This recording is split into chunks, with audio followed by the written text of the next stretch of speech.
अस्सलाम वालेकुम, नमस्कार, सत श्री अकाल एंड गुड इवनिंग। मैं हूं आरज़ू कासमी और आप देख रहे हैं फेस ऑफ। बिल्कुल जी, आज हम एक नई सीरीज शुरू कर रहे हैं फेस ऑफ के नाम से और उसमें हम कोशिश करेंगे कि हमारे साथ इंडियन पैनलिस्ट भी हों और पाकिस्तानी भी। और आज आप देख ही रहे हैं कि हमें भारत से ज्वाइन किया है मेजर गौरव आर्या ने और पाकिस्तान से हमें ज्वाइन किया है साजिद तारड़ साहब ने। बहुत शुक्रिया सर कि आप My, दोनों my, ने हमें। my pleasure. Thank you, Thank you so much. Thank you Thank you, sir, Major thank Sir you. Bilal. Thank you, sir.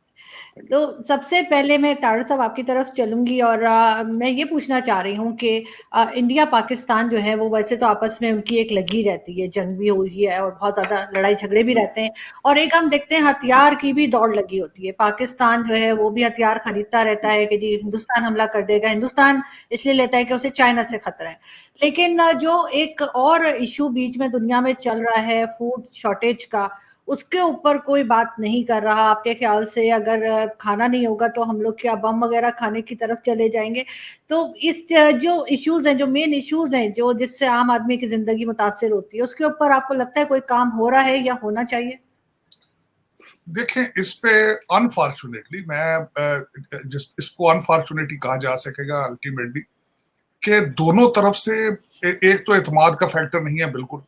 उसके ऊपर कई उसके बैकग्राउंड हैं, उसका कोई एक बैकग्राउंड नहीं है, कई बैकग्राउंड।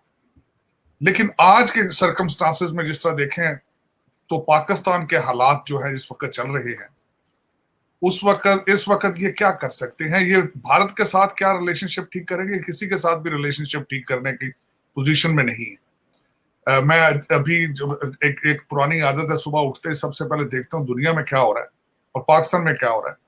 डॉलर एक इस दफा अब आज जो है 227 का बिक रहा है। श्रीलंका ने जब बैंकरप्सी दी थी तो 230 रुपए का डॉलर था वहां पे।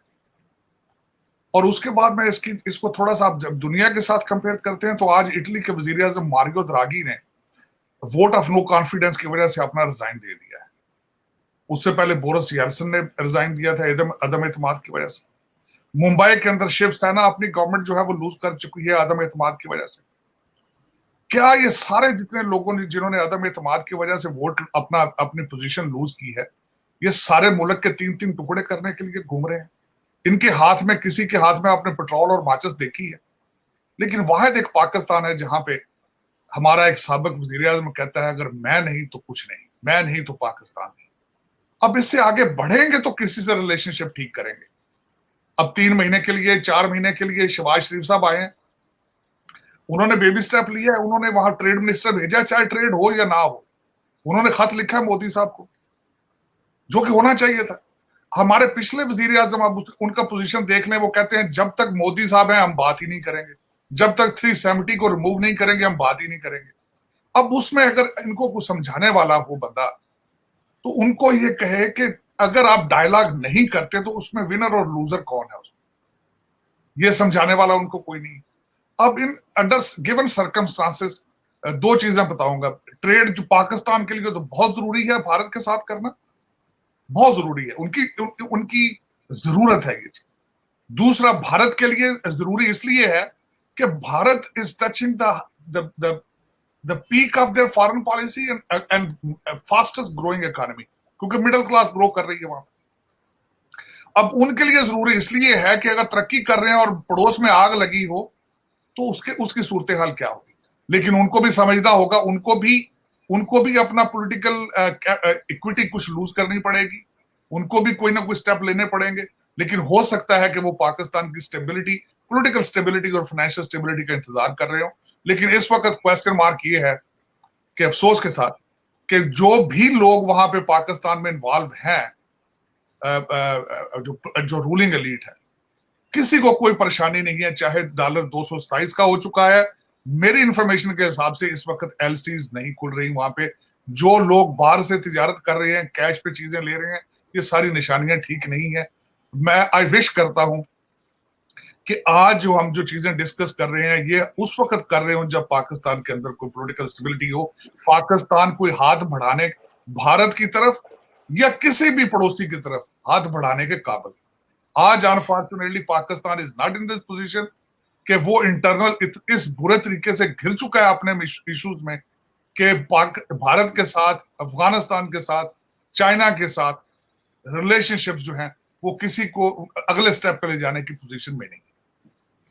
बिल्कुल ठीक। लेकिन मेजर साहब, आप क्या समझते हैं कि भारत में कोई काम हो रहा है फूड शॉर्टेज पे, और अगर इस किस्म का कोई क्राइसिस आ गया तो क्या भारत इस काबिल है कि अपने लोगों को खाना दे सके?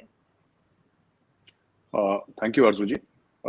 बिल्कुल भारत काम कर रहा है और अलग अलग लेवल पे काम कर रहा है और मुल्कों के साथ काम कर रहा है। हमारे यहाँ ग्रीन रेवोल्यूशन हुई थी कई दिहाइयों पहले, कई डेकेड्स पहले। तो यहाँ पे पर एकड़ यील्ड भारत की, अगर आप सिर्फ पाकिस्तानी पंजाब और भारत पंजाब को मिलाएं तो भारतीय पंजाब की 2 या 2.5 गुना ज्यादा है पाकिस्तानी पंजाब से यील्ड। और पाकिस्तान में कई एंकर्स को शायद ये गलतफहमी भी है कि भारत का पंजाब जो है वो पूरे हिंदुस्तान का पेट भरता है। ऐसा नहीं है। पाकिस्तान, जो हिंदुस्तान का पंजाब है, वो डेफिनेटली बहुत जरखेज मिट्टी है वहां पे, बड़ा बड़ा फर्टाइल सॉइल है वहां पे और काफी अच्छी खेती होती है। लेकिन fact of the matter is that states like Madhya Pradesh and Uttar Pradesh are far far bigger in terms of agriculture than Punjab. आप हर एक मायने में अगर आप देखें तो मध्य प्रदेश और उत्तर प्रदेश बहुत आगे हैं भारतीय पंजाब से। पहली चीज है। दूसरी चीज, वो आपने वो अभी जो $2 बिलियन की फूड की इन्वेस्टमेंट आपने सुना होगा यूएई ने करी थी, जिसमें कि इसराइल और अमेरिका अपना टेक्नोलॉजी दे रहे हैं। यूएई उसमें $2 अरब उसने इन्वेस्ट करे हैं और भारत ने जमीन दी है। तो एक फूड का बिल्कुल 360 डिग्रीज, मतलब पूरा गोल घुमा हुआ एक इकोसिस्टम इंडिया में तैयार कर रहे हैं। और इसमें $2 अरब नाकाफी हैं। इसमें करीब $200 अरब डलेंगे तब जाके कुछ इम्पैक्ट पड़ेगा। और वो, बट मैं कह रहा हूं कि we have already taken the first steps.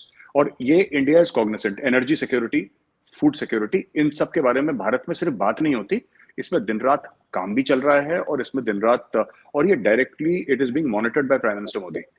बाकी बाकी नीचे टास्क फोर्स हैं जो काम कर रही हैं, मिनिस्ट्रीज हैं काम कर रही हैं, लेकिन इसकी जो डेली की रिपोर्ट है वो पीएम मोदी खुद लेते हैं। ही इज अ, जो मैंने सुना है, मेरी बात हुई है एक दो लोगों से करीब 6-8 महीने पहले जो पीएमओ में काम करते हैं, उनका ये कहना है कि ही is a very very hard task master. मतलब सोते भी ऐसे ही 3.5-4 घंटे सोते हैं वो, और बस उनका यही है काम दिन भर की, ये क्या, ये हुआ, इसका अपडेट लाओ, इसका। तो इज अ वेरी वेरी, खुद को भी ड्राइव करते हैं, औरों को भी ड्राइव करते हैं। तो हाँ, जहां तक आपके सवाल का जवाब है, हाँ, फूड सिक्योरिटी को लेकर और एनर्जी सिक्योरिटी को लेकर भारत में बहुत एक अवेकनिंग है इस चीज को लेकर, और इसको बहुत पुश करा जा रहा है। हमारे यहाँ एक और है ना कि जैसे जो लैंड के पार्सल्स हैं वो छोटे हो रहे हैं इंडिया में, हर ही जगह हो रहे हैं। अब जैसे कि एक किसान है जिसके पास माना कि 10 एकड़ जमीन है, उसके 3 बेटे हैं या 3 बेटे बेटियां हैं, वो फिर वो 3.25 एकड़ तीनों में बट जाएगा, फिर उनके बच्चे होंगे। तो जहां पे 10 एकड़ एक खानदान को पाल रहा था, 30 साल के बाद 10 एकड़ जो है वो 10 खानदानों को पालेगा। You understand? सो ये भी भारत को पता है कि इसकी वजह से लैंड का जो पार्सल कम हो रहा है। इसके भी तो फॉरेन कंट्रीज से कैसे हम लोग ट्रेड कर रहे हैं फूड के बारे में, किस तरीके से फूड को प्रोसेस कर रहे हैं। और साइंटिफिक रिसर्च के, यहाँ पे एग्रीकल्चर के रिसर्च के दिल्ली में ही एक बहुत बड़ी फैसिलिटी है, और जगह भी हैं, हमारे हैदराबाद में भी हैं जो दक्कन में है उधर, और जगह भी हमारे जो खास तौर से एग्रीकल्चर को देख रहे हैं। हमारे टॉप साइंटिस्ट हैं कि पर एकड़ यील्ड है वो कैसे बढ़ाई जाए। इसराइल से मोदी जी वो टेक्नोलॉजी लेकर आए हैं ड्रिप इरिगेशन की, कि किस तरीके से कम पानी में आप ज्यादा से ज्यादा क्रॉप्स उगा सकें। तो ये सब बातें चल रही हैं। किस तरीके से डिसैलिनेशन प्लांट्स लगाएंगे तो समुद्र के खारे पानी को मीठा पानी करेंगे, उसको पीने के लिए या फिर उसको फार्मिंग के लिए किस तरीके से इस्तेमाल करा जाएगा, ये सब हो रहा है। और जहां पे कुछ नहीं उग सकता, जैसे कि राजस्थान में कुछ जगह है जहां पे आसपास पानी नहीं है, या गुजरात में कुछ ऐसी जगह है जहां पे नमक है, मतलब आप 50 किलोमीटर देखेंगे तो सिर्फ वो रन ऑफ कच्छ का एरिया जहां पे सिर्फ नमक ही नमक है जमीन पे, सफेद, इट्स लाइक द मून। वो जैसे मून का वो है, बड़ा खूबसूरत है, लेकिन वहां पे कुछ उग नहीं सकता। और उसके अलावा भी कई जगह हैं और गुजरात में, तो वहां पे मैसिव सोलर फार्म्स लगा रखे हैं, मैसिव विंड के फार्म्स लगा रखे हैं। आप आरजू जी, एक एक घंटा आप गाड़ी चलाइए और वो सोलर पैनल खत्म नहीं होते। मतलब आप इतने इतने लगा दिए कि वो खत्म ही नहीं होते। तो जमीन उपजाऊ है, वहां से जमीन से आपके गेहूं निकले या वहां से सोलर एनर्जी निकले। जमीन से इसलिए कह रहा हूं क्योंकि पैनल जमीन पर लगा हुआ, आती तो ऊपर सूरज से है। तो ये कर रहे हैं, इसमें समय लगेगा। क्या हम लोगों ने अचीव कर लिया? बिल्कुल भी नहीं, हमें बहुत लंबा रास्ता अभी तय करना है। लेकिन there is a plan, there is a budget and there are efficient people who are doing it 24/7। तो मैं होपफुल हूं कि हो जाएगा, इसलिए मैं होपफुल हूं। मुझे लगता है आपके यहाँ कोई मलिक रियाज नहीं है, वरना अभी तक वहां पे सब जगह बिल्डिंग्स बन गई होती हैं। और जो हमारा हाल हुआ है कि हमारे पास जमीन ही नहीं है कि जहां पर हम अनाज उगा सके या कोई काम कर सके। क्या कहेंगे तारू साहब आप? हमारे यहाँ तो इस तरह का कुछ नहीं हो रहा। इस पे थोड़ा सा ऐड ये करना चाहूंगा कि हमारे साबका वजीर आजम साहब ने फरमाया था कि जाके किसी से पूछ लें, मेरे टाइम के अंदर लोगों ने रियल स्टेट में से रैकेट पैसे बनाए हैं। तो रैकेट पैसे बनाने से मतलब ये था उनका कि उनके दौर में हाउसिंग सोसाइटियों ने और हमारी ब्यूरोक्रेसी ने खुल के एक दूसरे की मदद की है। अब मैं दूसरा पॉइंट उसमें ऐड ये करूंगा कि अगले दिन 6000 हाउसिंग सोसाइटियां इन पंजाब और loan they are in pipeline कि किस तरीके से वो उसको हाउसिंग सोसाइटियां बना रही, कोई लॉ एंड ऑर्डर की हालत नहीं है।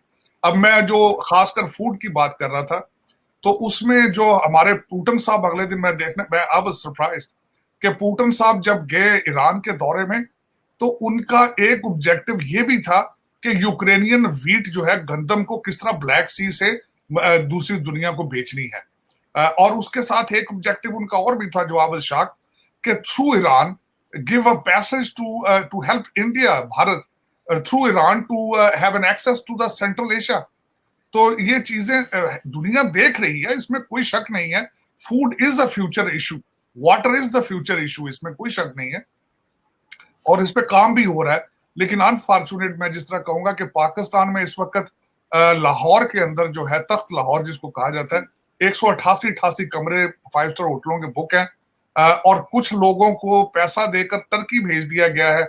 आज सुबह एक मेरा बड़ा अच्छा जर्नलिस्ट दोस्त है, उसने कहा है कि पाकिस्तान में डॉक्टर इंजीनियर बनना बिल्कुल फजूल है, मैट्रिक हाई स्कूल करके सियासत में आओ और 50 करोड़ लेके तो टर्की शिफ्ट हो जाओ।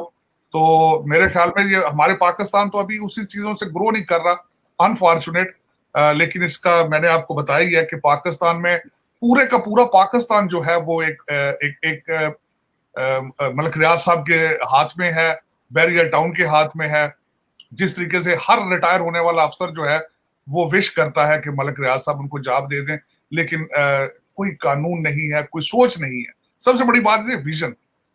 मेजर साहब से मैं कहूंगा, जो बात कर रहा था मैं, कि इस सारी चीजें करने के लिए नेशनलिज्म चाहिए होता है। जब तक मैं भारत गया, बहुत दफा गया हूं, और मैंने वहां पे देखा है कि लोगों के अंदर नेशनलिज्म। अब आप ये देखें कि यहां से अमेरिका से लोग पढ़ के वापस जा रहे हैं भारत में। भारत के इंस्टीट्यूशन जो है वो इतने इस लेवल पर पहुंच चुके हैं कि वहां से लोग पढ़ के आके यहाँ पे माइक्रोसॉफ्ट चला रहे हैं, यहाँ पे लोग आके गूगल चला रहे हैं। लेकिन अनफॉर्चुनेट ये है कि पाकिस्तान के अंदर ना कभी किसी ने ब्रेन ड्रेन पे तवज्जो दी है, ना किसी ने वहां से पैसे की ड्रेन पे तवज्जो दी है, और ना देने का कोई इस वक्त लग भी नहीं रहा। क्योंकि मैं खुद पिछले 74 साल से भी मैं देख रहा हूं जो कोई हो रहा है पाकिस्तान में, और आने कहते no relief in sight. Unfortunate ये हमारी एज ए पाकिस्तानी मैं एडमिट करूंगा, ये बदकिस्मती है और शर्मिंदगी। एक चीज और मुझे, इससे पहले मैं मेजर साहब की तरफ चलूं, एक चीज और मुझे बताइएगा तार साहब के, कल मैं अपने कुछ दोस्तों से मिली थी जो इंडियन है, और वो अभी नए नए आए पाकिस्तान, और वो ये कह रहे थे कि आपके जो मिनिस्टर हैं वो पूरा दिन टीवी पे बैठे रहते हैं, कहते हैं इतनी लंबी लंबी प्रेस कॉन्फ्रेंसेस करते हैं, बोलते ही जाते हैं, कहते हैं हमारे मिनिस्टर तो नजर ही नहीं आते। और क्यों नजर नहीं आते वो मेजर साहब बताएंगे, लेकिन ये नजर क्यों आते हैं पूरा दिन आपके ख्याल से? देखिए, आज तक आपने कभी सुना है किसी दुनिया के किसी ऐसे मुल्क में वजीर बेमहकमा, कि वजीर है लेकिन पोर्टफोलियो कोई नहीं, तो वो बेचारा क्या करेगा? 4 सूबे हैं छोटे छोटे और 100 बंदे की कैबिनेट होती, तो फिर वो क्या करें? उन्होंने कुछ ना टाइम तो गुजारना होता है। तो पाकिस्तान में 2-3 नई चीजें शायद आज देखने वाले, एक तो वजीर बेमहकमा, और दूसरा हर वजारत के एक मिनिस्टर ऑफ स्टेट, और एक असली मिनिस्टर है, एक फेक मिनिस्टर है। तो उन लोगों के पास बेचारों की टाइम क्या होता है? आपके पास किसी को इत्तेहाद बनाने के लिए भी आपने मिनिस्ट्रियां बांटनी होती हैं या वजारतें बांटनी होती हैं, और उसके बाद ये कि जो अपने यार दोस्त हैं उनको ऑब्लाइज करने के लिए भी यही एक तरीकाकार है। यहाँ पे मुझे ये बताएं, कभी आपने देखा कि high school graduate ministry of education को हेड कर रहा हो? तो ये तो सारे, हमारी तो हिस्ट्री भरी पड़ी इन चीजों में। हमारा अफसोस, मैं कई दफा कहता हूं कि एक पॉलिटिकल सिस्टम चलता रहता, लोग तजर्बात करते, इसी तरीके से रिफाइन होकर लोग आगे आते हैं। हाइब्रिड सिस्टम ना होता, चीजें ट्रैक पर चलती, और आगे भी आने वाले, मैं अब देखें, मैं दुआए खैर ही की जा सकती है, मायूसी गुनाह है मैं समझता हूं, लेकिन ये कि इस वक्त सो फार कुछ नजर नहीं आ रहा कि पाकिस्तान अगले जिस तरह 36 घंटे, अगले 48 घंटे जो चल रहा है, जिस तरह के लोग पेट्रोल और माचिस लेके घूम रहे हैं, सारी आधा पाकिस्तान इस वक्त यही हालात चल रहे हैं। मैं मेजर साहब आपसे भी ये पूछना चाहूंगी कि आपके मिनिस्टर्स जो हैं वो टीवी पे नजर नहीं आते, जबकि हमारे मिनिस्टर्स तो हर वक्त टीवी पे ही रहते हैं। तो आपके मिनिस्टर्स टीवी पे क्यों नहीं आते? किसी डिबेट में हमने नहीं देखा, किसी उसमें जैसे टॉक शोज में नहीं होते। और साथ साथ ये भी कहा जाता है कि जो भारत में अपोजिशन है वो बड़ी कमजोर है और उसकी वजह से डेमोक्रेसी जो है बड़े खतरे में है। तो मोदी जी ने ऐसा क्या कर दिया है कि अपोजिशन इतनी कमजोर हो गई है? आरजू जी, पहले सवाल का जवाब ये है कि मिनिस्टर्स, ये भारत में शुरू से ही है कि पब्लिक कमेंट्स मिनिस्टर्स कम करते हैं यहाँ पे।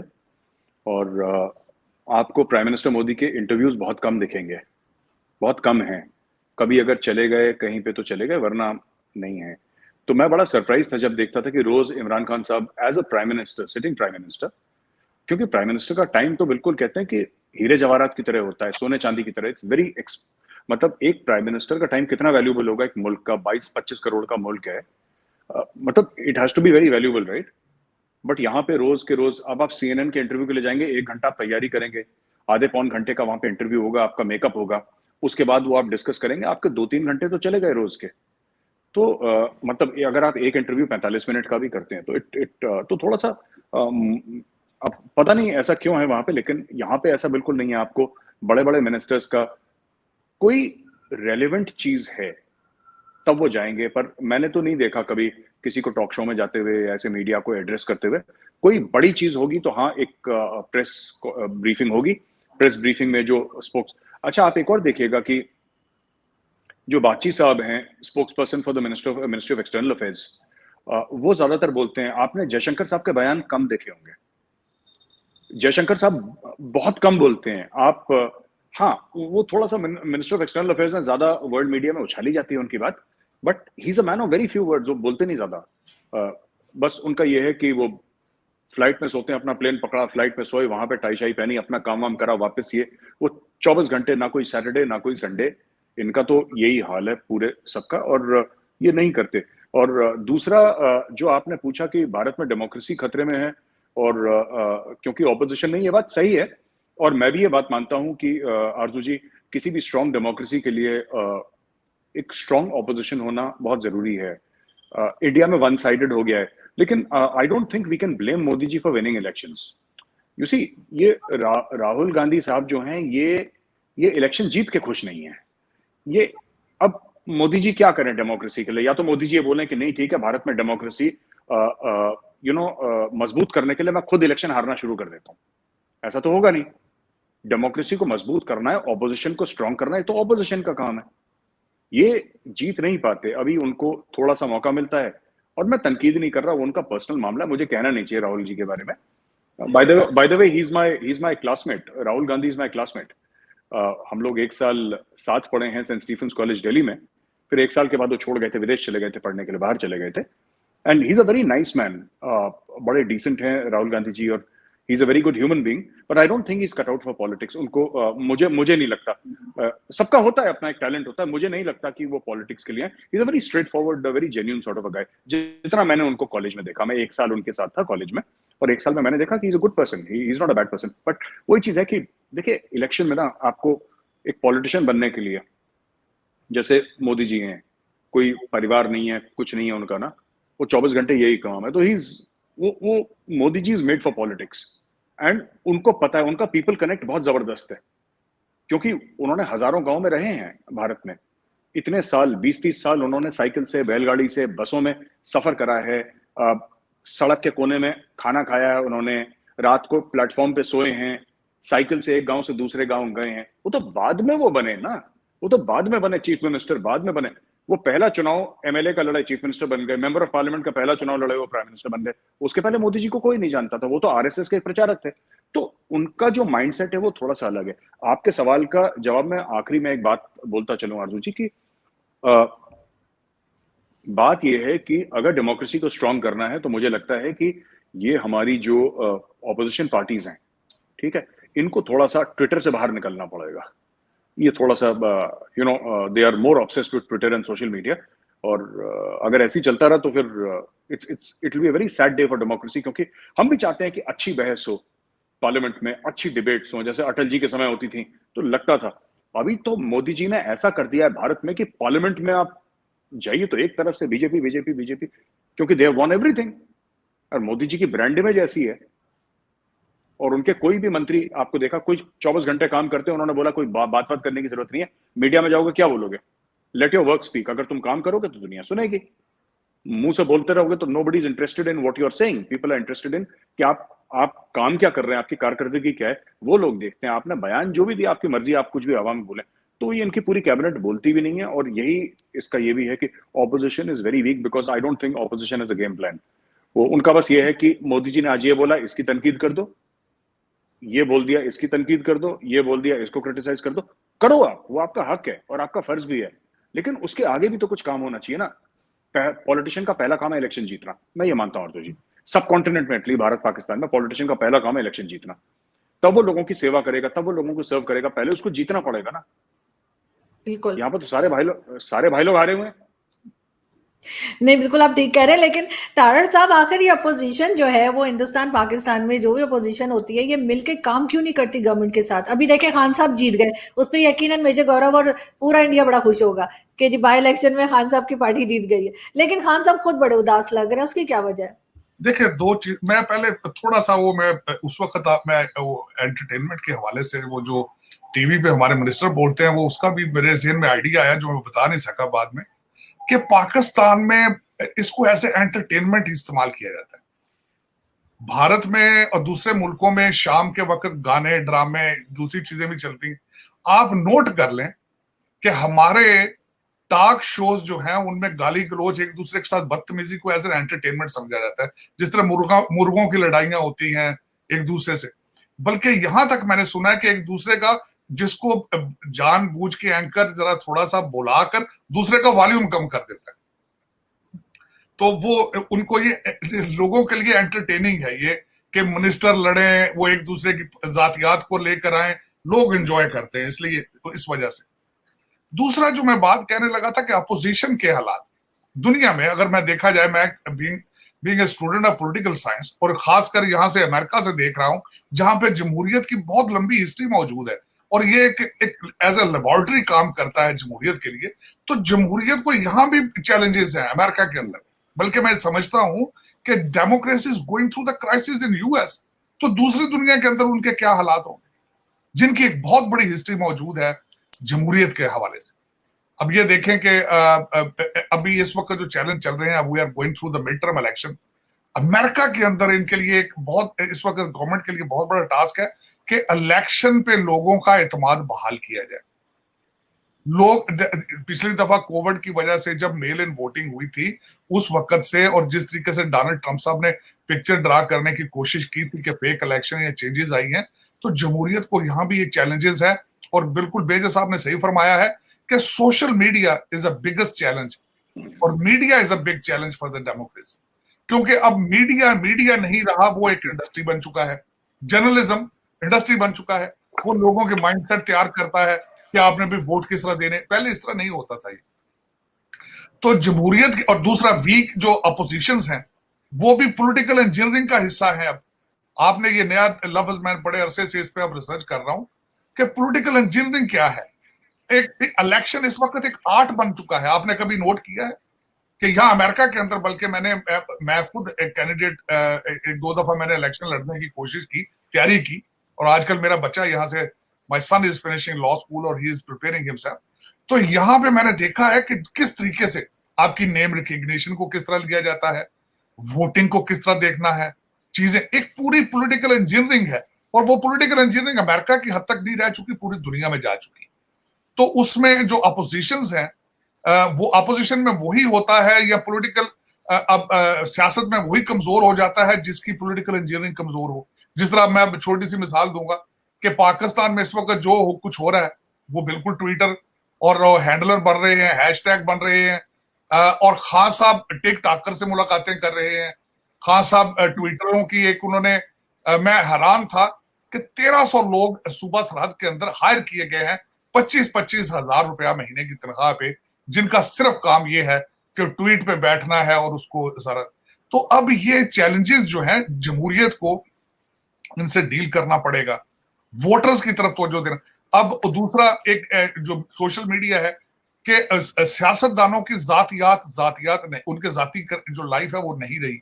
अब उनकी हर चीज जो वो खांसते हैं तो लोग उसका जवाब चाहते हैं, शाम को भी ये इसने इस तरह क्यों किया, कपड़े जो पहनते हैं उसका जवाब शाम को वो चाहते हैं, क्यों इस तरह हुआ। तो ये एक चैलेंजेस हैं, जमहूरियत democracy is going through the challenges.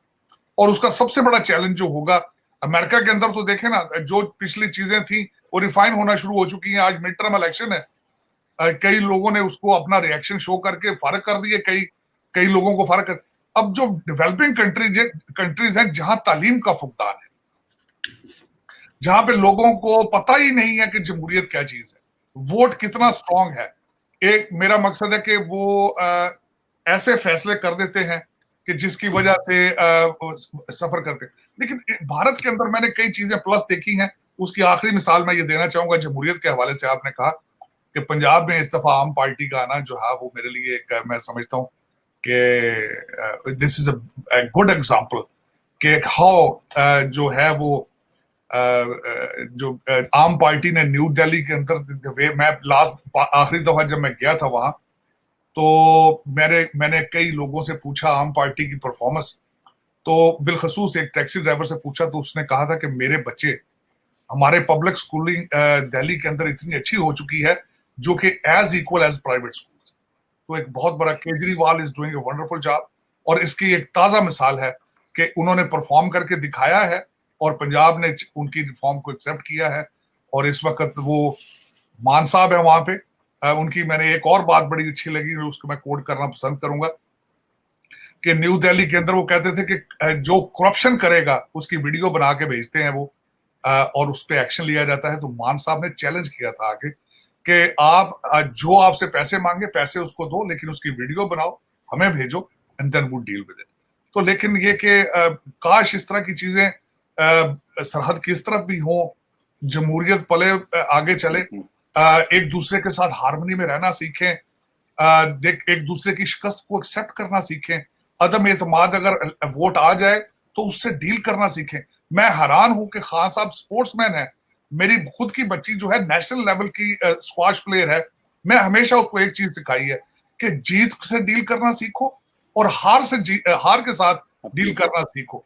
मेरी बच्ची स्क्वाश प्लेयर एक दो शुरू में रोती थी कई दफा हार के गेम, तो मैंने कहा बेटा यू विल प्ले 50-60 हजार गेमें जिंदगी में खेलोगी, हर गेम पे रोगे बैठ के। तो यही मेरा मशवरा है बिल्कुल इस वक्त पाकिस्तान को, खासकर जो जमहूरियत में लोग बैठे हैं, कि हार से डील करना भी सीखो। और दूसरा ये है कि जो हम बात करते हैं, हमेशा ये मैं कहता हूं कि देखें दुनिया ने जंगें करके देख ली, दुनिया ने एक दूसरे ऊपर एटॉमिक पावर्स यूज करके देख ली हैं, लेकिन उनसे निकलता कुछ नहीं है। 21st सेंचुरी देखें, जब बच्चा पैदा होता है वो सिर्फ इंसान होता है, वो बाद में हिंदू बनता है, बाद में मुसलमान बनता है, बाद में वो मुस्लिम लीग नून का बनता है या बीजेपी का बनता है। तो उस चीज का लिहाज करना चाहिए, एक दूसरे को एज ए इंसान एक दूसरे की रिस्पेक्ट करना शुरू करें। और दूसरा मैं एक रिलीजियस चीज ऐड करना चाहूंगा, हालांकि I am not a religious person. दुनिया का हर मजहब ये कहता है कि खुदा तक पहुंचना है, ईश्वर तक पहुंचना है, वाहे गुरु तक पहुंचना है, तो इंसानों से मोहब्बत करना सीखो। वो हर मजहब ये कहता है कि अगर आपने सुप्रीम बीइंग तक पहुंचना है तो लव ईच अदर।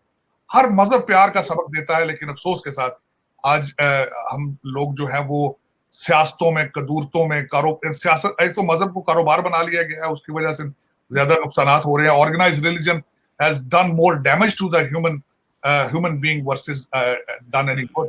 लेकिन ये कि मैं खास कर, क्योंकि हमारे आज मेजर साहब भी बैठे हैं और हमारे देखने वाले भी काफी सरहद की दूसरी तरफ भी होते हैं, तो मैं उनको ये बताना चाहता हूँ कि ये people to people there is so much love regardless how.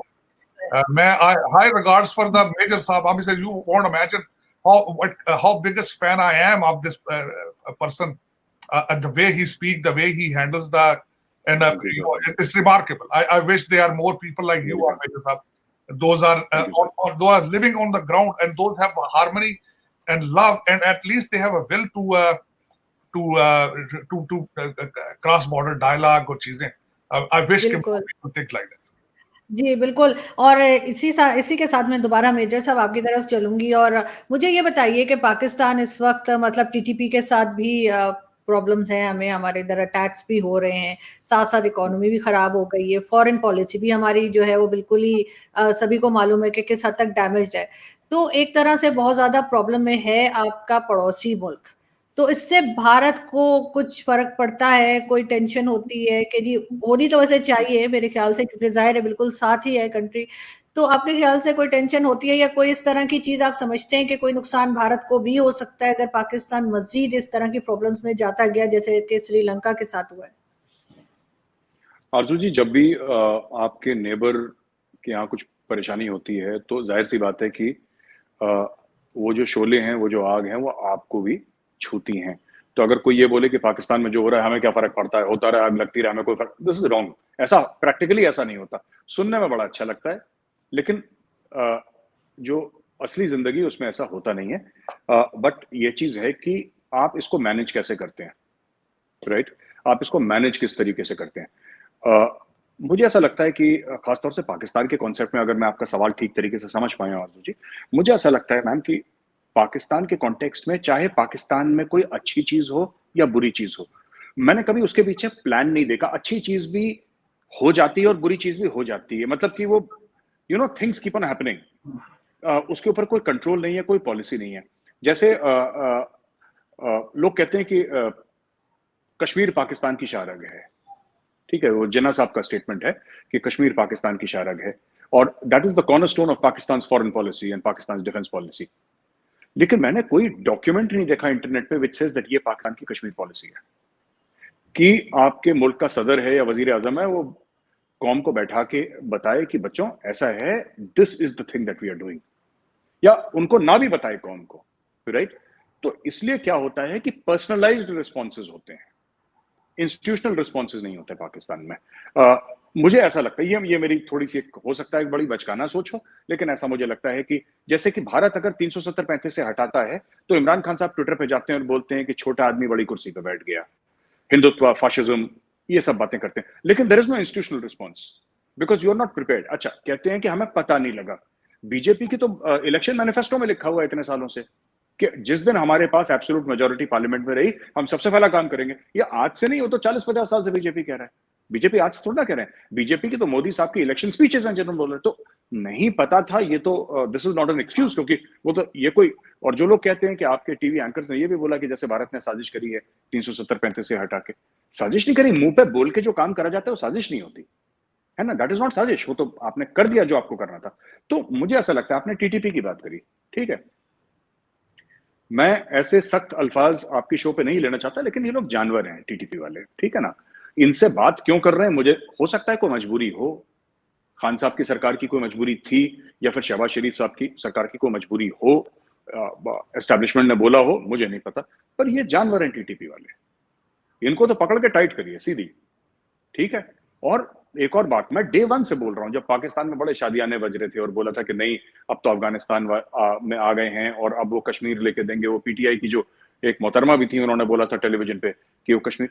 मैं डे वन से पाकिस्तानियों को ये बात, जो भी मेरे दोस्त हैं जिनसे बात हो रही है, कि ये तालिबान किसी के ये पकड़ में नहीं आने वाले आपके। ये आपको स्ट्रेटेजिक डेप्थ चाहिए थी अफगानिस्तान के अंदर, पाकिस्तान को चाहिए थी। हमीद गुल साहब ऑन रिकॉर्ड हैं, मरूम जनरल हमीद गुल, मैं उनकी बात कर रहा हूं। He is on record saying that we desired strategic depth inside Afghanistan. आज की तारीख में अफगानिस्तान ने टीटीपी का इस्तेमाल करके पाकिस्तान के अंदर स्ट्रेटेजिक डेप्थ कर रखी है। और इन लोगों को ये समझ रहे थे कि ये लोग तो क्या है, ये तो गुफाओं से आए हैं और अजीब अजीब से इनके भेस हैं और लंबी दाढ़ी, लंबे लंबे बाल और रॉकेट लॉन्चर लेके वो लोग इतने शातिर निकले कि उन्होंने सबको घुमा रखा है। तो मेरा सिर्फ ये कहना है कि अगर आपकी किसी भी मुसीबत के लिए अगर इंस्टीट्यूशनल रिस्पॉन्स हो, दैट इज ऑलवेज बेटर। जो वजीर हैं वो कम बात करें, वो बिल्कुल ना बोले। मुझे तो ऐसा लगता है कि ये बहुत बड़ी सर्विस होगी, ये मोदी जी ने यहाँ पे कर रखा है, and this is a good example to follow. हमें पाकिस्तान से सीखना चाहिए, पाकिस्तान को इंडिया से सीखना चाहिए। We should learn from each other. और एक चीज जो मोदी जी ने बोल रखी है कि भाई मुंह बंद करो और काम करो, आवाज ना सुनाई दे मुझे किसी की, चुप रह के बस भागते रहो 24 घंटे। वैसे ही टाइट रहते हैं लोग। वरना तो प्रेस, मुझे बुरा लगेगा आरजू जी, आप बताइए, मेरे सामने आपने 200 जर्नलिस्ट खड़े कर दिए, मुझे बुरा थोड़ा ना लगेगा, मेरी प्रेस कॉन्फ्रेंस चल रही है, मुझसे सवाल पूछना, I also feel very good, but इसका मतलब मैं काम नहीं कर रहा।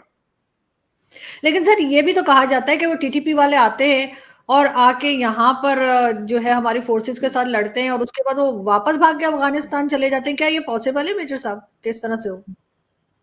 क्यों नहीं है, क्यों नहीं है? उनको, सिर्फ उनको नहीं, आपके जो बलोच फाइटर्स हैं उनकी फैमिलीज कंधार में है। This is a well documented fact. आपके जो तहरीक तालिबान पाकिस्तान है उसका नाम टीटीपी है, लेकिन उसका पूरा का पूरा बेस अफगानिस्तान के अंदर है, ट्राइबल एरियाज। वो लोग नहीं मानते ड्यूरेंट लाइन, वो लोग जाते हैं, उनको शय है अफगान तालिबान की। अफगान तालिबान, देखिए अफगान तालिबान जब पावर में आए सबसे पहले किसको छुड़ाया था उन्होंने जेल से? टीटीपी वालों को छुड़ाया था ना जेल से, तो वो है वहां पे। आप देखिए, a good terrorist is a dead terrorist. Pakistani फौज को चाहिए इनको जान से मार के खत्म करें, तब जाके शांति होगी। ये देखिए जानवर लोग हैं ये, आप लोग उनसे बातचीत कर रहे हैं, इनको खत्म करें। एंड पाकिस्तान आप आर्मी एक इज वेल केपेबल, मैं आपको बता रहा हूं, they are well capable of doing it. जरबेयाज था आपका, रदुल फसाद था, आपने करा था, ठीक है, उसका उसका थोड़ा सा कोलैटरल ज्यादा हुआ, कोलैटरल डैमेज। मैंने नॉर्थ वजीरिस्तान में जो उनके खास ऑपरेशंस थे, मैंने उनको बड़ा क्लोजली स्टडी करा है फ्रॉम अ मिलिट्री पॉइंट। वो they were not perfectly executed, but on ground they were this thing कि टीटीपी की ऑलमोस्ट कमर तोड़ दी थी, ऑलमोस्ट कमर तोड़ दी थी। इससे पहले कि मैं तार साहब से यही सवाल पूछूं कि क्या वो एग्री करते हैं मेजर साहब से कि टीटीपी के साथ यही सलूक होना चाहिए, मैं ये जरूर बता दूं मेजर साहब कि प्लीज आप लोग कोई एयर स्ट्राइक ना किएगा, क्योंकि हमारे पास चाय नहीं है। हमारे एक मिनिस्टर ने कह दिया है कि चाय ना पिए फिर आपके पायलट क्या आएंगे और हमें चाय नहीं हम पिला पाएंगे। क्या कहेंगे तार साहब? मैं आरजू एक तो थोड़ा सा आपको बताना चाहूंगा, कहते हैं किसी चीज के बारे में सोचना या बात करने से पहले उसका माजी देखना चाहिए। अफगानिस्तान का माजी मैं जरूर बताना चाहूंगा कि अफगानिस्तान का माजी क्या है। ये पहाड़ों के ऊपर रहते थे लोग, ऊपर अभी भी रहते हैं, नीचे उतरते थे लूट के ना, जो आपके ट्रेड रूट्स होते थे दर्रा खैबर से, उनको लूट के फिर पहाड़ों के ऊपर चले जाते थे। दिस इज, फिर वहां से अब देखें, वहां से फिर इन्होंने भारत के ऊपर हमले इंडिया पे किए, यूनाइटेड इंडिया पे आए। मुगल लोग जो कौन थे वो यही थे सारे, यहीं से सारा कुछ आया गया। तो एक तो लड़ाई झगड़ा उनके कल्चर का हिस्सा है। एक दूसरा, रशिया को जिस तरीके से रशिया अफगानिस्तान में आया और फिर उससे पैसे बनाए गए, इस रीजन में बहुत लोगों ने पैसे बनाए उससे। अब उस जो नई जनरेशन है, हमारे एक तो अफगान महाजरीन आ गए, हमने उन डॉलरों की खातर पाकिस्तान बेचा। किस तरह बेचा? हीरोइन ले आए यहाँ पे, कलाशनकोव हर घर में पड़ी है।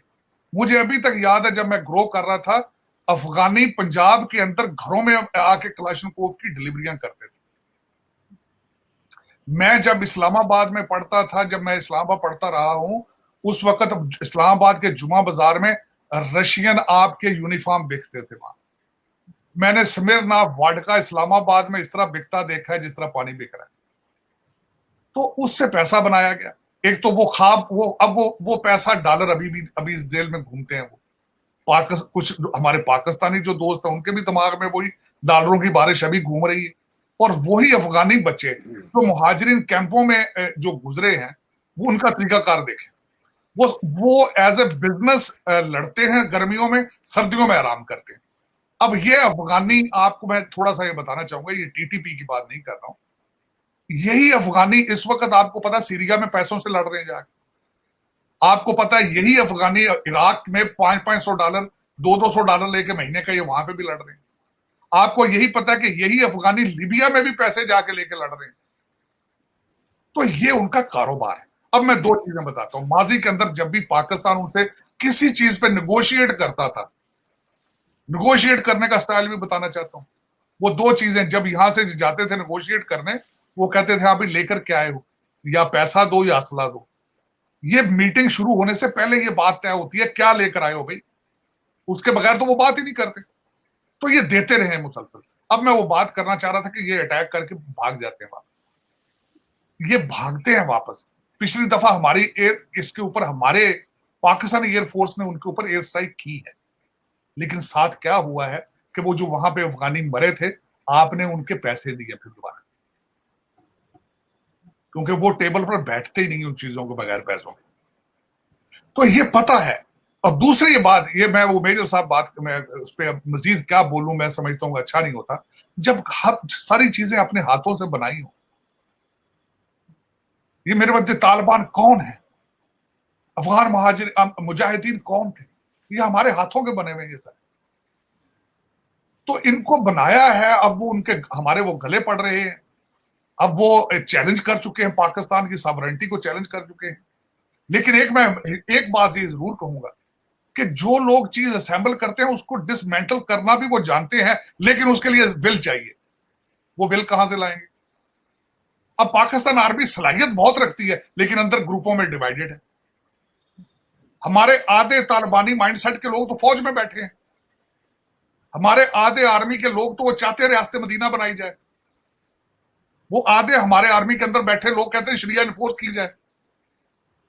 हमारा चैलेंज तो ये है, हमें पता ही नहीं। एक तो सबसे पहले इस्लाम एक foreign religion for the sub continent, और यहां पे लाकर हमने उसको बिल्कुल उसको समझने की कोशिश नहीं की। हम सुबह उठते हैं, दिल होता है तो इस्लामिक पॉइंट ऑफ व्यू से सोचना शुरू कर देते हैं, शाम को बैठते हैं तो पाकिस्तानी सोच बन जाती, दोपहर को सोचते हैं तो कहते हैं पैसे बना लो। तो मेरा मकसद एक कंफ्यूजन है, एक ऐसा इज़्तिराब है। मैं बहसीते पाकिस्तानी खुद मैं दिल होता है तो मैं कई दफा इस्लाम की तरफ चला जाता हूँ, कई दफा शाम को दूसरी साइड। मेरे को ये कंफ्यूजन हर पाकिस्तानी के पास है, हर चीज। आप 72 तो फिरके बना लिए आपने मजहब के, शिया सुन्नी एक दूसरे को, आप अहमदी अलग है, शिया सुन्नी अलग है, बरेलवी अलग है, कौन कितना मसलक आपके नहीं है। लेकिन उसकी बात यह है, हर प्रॉब्लम जो है, मैं समझता हूं मेरी नजर में, जो मैं सारी जिंदगी, हर प्रॉब्लम के साथ एक सोल्यूशन होता है अगर आप उसको ढूंढना चाहें। बिल्कुल होना चाहिए। अगर आप पंजाब के अंदर आरजू, अगर आप पंजाब के अंदर गवर्नमेंट बनाने की सलाहियत नहीं रखते, आप सुकून पंजाब में लाने की सलाहियत नहीं रखती, तो टीटीपी को किस तरह डील करेंगे आप? वो तो बहुत दूर है भाई, टीटीपी तो बहुत दूर है, डॉलर आपके कंट्रोल से बाहर है इस वक्त। मुझे ये बताएं, शहबाज शरीफ साहब, मैं छोटी सी आखिरी दो मिसालें देना चाहूंगा, आखिरी दो मिसाल। हमारे रियासत मदीना के जो ठेकेदार हैं इस वक्त, अपने हमारे इमरान साहब, उन्होंने 2 नारे लगाए, हकीकी आजादी और अमेरिका की आजादी के। उन्होंने कहा था अगर अमेरिका की गुलामी करनी थी तो इससे अच्छा था पाकिस्तान बनता ही ना। मैं इन 2 स्टेटमेंट्स को काउंटर करना चाहूंगा। खान साहब के दौर में 2 फाइनेंशियल मिनिस्टर थे, दोनों आईएमएफ के मुलाजिम थे, पीपल्स पार्टी के दौर के थे। खान साहब ने आईएमएफ को अकोमोडेट करने के लिए लेजिस्लेशन की। आईएमएफ क्या है? एक अमेरिकन इंस्टीट्यूशन है, यह सबसे ज्यादा फंडिंग अमेरिका देता है, उसके ऊपर उनका इन्फ्लुएंस मौजूद है। अब उसके बाद दूसरी चीज पे जाना चाहता हूं कि इस वक्त हमारे जो शहबाज शरीफ साहब हैं, 3 महीने हो गए, उन्होंने अभी तक गवर्नर स्टेट बैंक अपॉइंट नहीं किया। तो इस तरह मुल्क चलते हैं जिस तरह चल रहा है। टीटीपी को डील तब करेंगे जब लाहौर कंट्रोल में होगा, तख्ते लाहौर का फैसला होगा।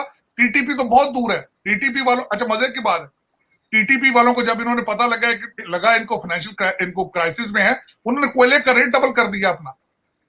और आपको दूसरी बात बताना चाहता हूं, 227 रुपए का डॉलर होने की सबसे एक मेन रीजन ये भी है कि यहां से डॉलर सारा स्मगल होकर सारा अफगानिस्तान जा रहा है। और दूसरा कि आपने सिर्फ अफगानिस्तान को हमेशा रुपए डॉलर की नजर से देखा है। गंदम स्मगल आप वहां करते हैं, चीनी स्मगल आप वहां करते हैं। हर चीज, जब भी पाकिस्तान में किसी चीज की शॉर्टेज हुई है, मैं हमेशा ये सोचता हूं कि आपको अफगानिस्तान स्मगल हो रही है। तो जब आप अफगानिस्तान को हमेशा आप एक डॉलर के लेंस से देखते हैं, तो फिर फॉरेन पॉलिसी तो नहीं ना। फॉरेन पॉलिसी, मैंने अगले दिन देखे, मैं बिल्कुल नहीं चाहूंगा ये कुछ बंदा ये सोचे कि मैं शायद पाकिस्तान बैशिंग कर रहा हूं चीजें। मैंने कहा था अगले दिन कि किसी को चाहिए, अगर पाकिस्तान ने आगे फॉरेन पॉलिसी चीजें करनी है, जो ये फैसला करने वाला हो, रूलिंग एलीट हो, उसको कम एटलीस्ट ये जरूर चाहिए कि डॉक्टर जयशंकर का रेज़्मे पढ़ के किसी फॉरेन मिनिस्टर का इंतखाब किया जाए पाकिस्तान। अगर वो देखे अब पॉसिबल, वो तभी होता है जब आपके पास पॉलिटिकल इक्विटी हो और नेशनलिज्म। बिल्कुल आप ठीक कह रहे हैं, लेकिन लास्ट में मैं मेजर गौरव आपसे पूछना चाहूंगी कि कहा यह जाता है कि आप क्या समझते हैं कि सिस्टम को मजबूत होना चाहिए या प्राइम मिनिस्टर को मजबूत होना चाहिए? कौन ज्यादा स्ट्रांग होना चाहिए जिससे मुल्क सही चले? और दूसरा, पाकिस्तान को आप काफी स्टडी करते हैं, तो आपके ख्याल से इस वक्त मीर जाफर कौन है पाकिस्तान में?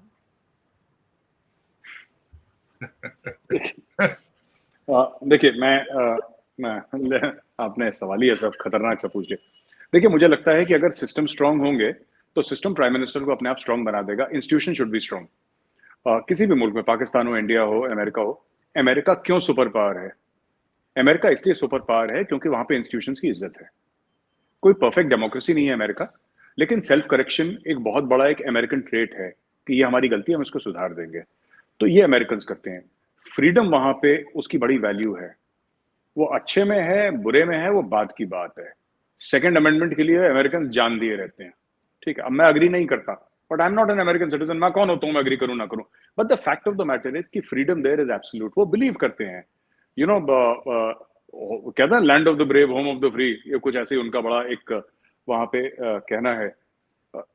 मैं आरजू जी एक बात बोलता हूँ कि जब इंस्टीट्यूशन स्ट्रांग हो जाता है तो मुल्क स्ट्रांग हो जाता है, मुल्क स्ट्रांग होता है तो प्राइम मिनिस्टर स्ट्रांग हो जाता है अपने आप।